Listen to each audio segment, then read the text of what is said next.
Buenas tardes, mi nombre es Andrés Felipe Carreño Ibáñez y hoy les vengo a hablar sobre los ribosomas y sus funciones.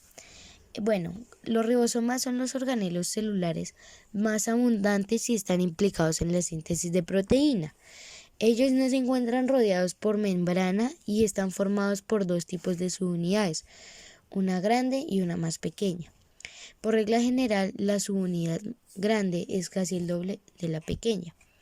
El linaje procariota posee ribosomas de 70, compuesto por una subunidad grande de 50 y una pequeña de 30.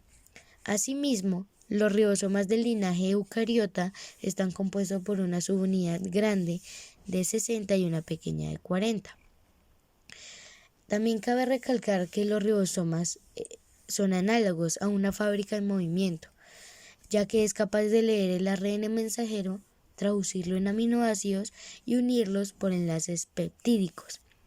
Los ribosomas equivalen a casi el 10% de las proteínas totales de una bacteria y más del 80% de la cantidad del ARN total. En el caso de las eucariotas no son tan abundantes con respecto a las demás proteínas, pero su número es mayor. Ahora les vengo a hablar sobre las características de los ribosomas.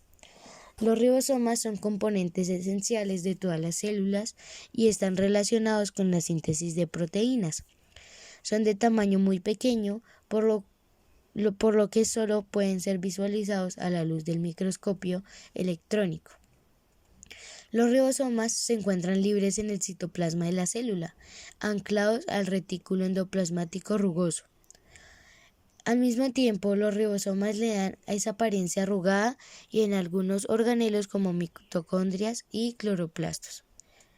Los ribosomas unidos a membranas se encargan de la síntesis de proteínas que serán insertadas en la membrana plasmática o serán enviadas al exterior celular.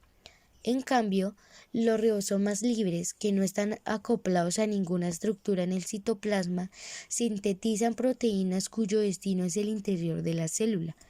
Por último, los ribosomas de las mitocondrias sintetizan proteínas de uso mitocondrial. Ahora vamos a conocer un poquito de la estructura del ribosoma. Los ribosomas son estructuras celulares pequeñas, redondeadas y densas, compuestas de ARN ribosomal y de moléculas proteicas, las cuales se encuentran asociadas entre sí. Los ribosomas más estudiados son los de las eubacterias, arqueas y eucariotas. En el primer linaje los ribosomas son más simples y pequeños. Los ribosomas eucariotes, por su parte, son más complejos y más grandes. En las arqueas, los ribosomas son más similares a ambos grupos en ciertos aspectos. También cabe aclarar que los ribosomas de vertebrados y angiospermas, como las plantas con flor, son particularmente complejos. Cada subunidad ribosomal está formada principalmente por ARN ribosomal y una gran variedad de proteínas. La subunidad grande puede estar formada de pequeñas moléculas de ARN, además del ARN ribosomal. Vamos a saber las funciones de los ribosomas. Los ribosomas son los encargados de mediar el proceso de síntesis de proteínas en las células de todos los organismos, siendo una maquinaria biológica universal. Los ribosomas, en conjunto con el ARN de transferencia y el ARN mensajero, logran decodificar el mensaje del ADN e interpretarlo en una secuencia de aminoácidos que formarán todas las proteínas de un organismo, en un proceso denominado traducción. El proceso de traducción de proteínas es el proceso de formación de proteínas que empieza con la unión entre un ARN mensajero y un ribosoma. El mensajero se desplaza por esta estructura en un extremo específico denominado codón iniciador de cadena. A medida que el ARN mensajero pasa por el ribosoma, se va formando una molécula de proteína, porque el ribosoma es capaz de interpretar el mensaje codificado en el mensajero. Este mensaje está codificado en tripletes de nucleótidos. En la cadena 3 bases indican un aminoácido particular. Por ejemplo, si el ARN mensajero porta la secuencia adenina, uracilo, guanina, adenina, uracilo, uracilo, citosina, uracilo, uracilo, uracilo, uracilo, guanina, guanina, citosina, uracilo, el péptido formado constará de los aminoácidos metionina, isoleucina, leucina, leucina y alanina. Este ejemplo evidencia la degeneración del código genético, ya que más de un codón, en este caso citosina, uracilo, uracilo y uracilo, uracilo, guanina, es codificante para el mismo tipo de aminoácido. Por otra parte, cuando el ribosoma detecta un codón de parada en el ARN mensajero, la traducción acaba. ARN de transferencia. Los ARN de transferencia son los encargados de transportar a los aminoácidos hasta el ribosoma y poseen la secuencia complementaria al triplete.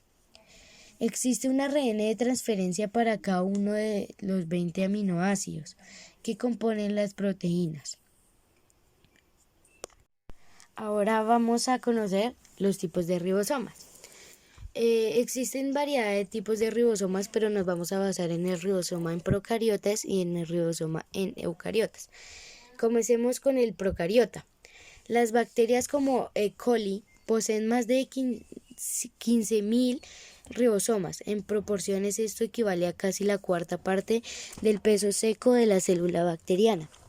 Los ribosomas en las bacterias poseen un diámetro de unos 18 y están formados de 65% de ARN ribosomal y solo un 35% de proteína de varios tamaños, entre 6.000 y 75.000. La subunidad grande se denomina 50S y la pequeña 30S, que se combinan para formar una estructura de 70S con una masa molecular de 2.5 por 10 a la 6. La subunidad 30S es de forma alargada y no es simétrica, mientras que la 50S es más gruesa y corta. Bueno, vamos a hablar sobre los ribosomas en eucariotas. Los ribosomas en eucariotas tienen un total de 80 S, son más grandes con un contenido mayor de ARN y de proteínas. Los ARN son más largos y se denominan 18S y 28S. Al igual que en las procariotas, la composición de los ribosomas está denominada por el ARN ribosomal. En este organismo el ribosoma posee una masa molecular de 4.2 por 10 a la 6 y se descompone a la subunidad 40S y 60S. La subunidad 40S contiene una sola molécula de ARN, 18S y unas 33 proteínas. Para concluir, el ARN se puede ver que es muy importante porque él es el que nos ayuda a traducir la información que trae el ARN mensajero y ya traducida esta información, él le usa el ARN transferencial para dirigir este mensaje a las diferentes cadenas de genes. Para esto, tener y crear al animal o a la célula. Gracias por su atención y hasta luego.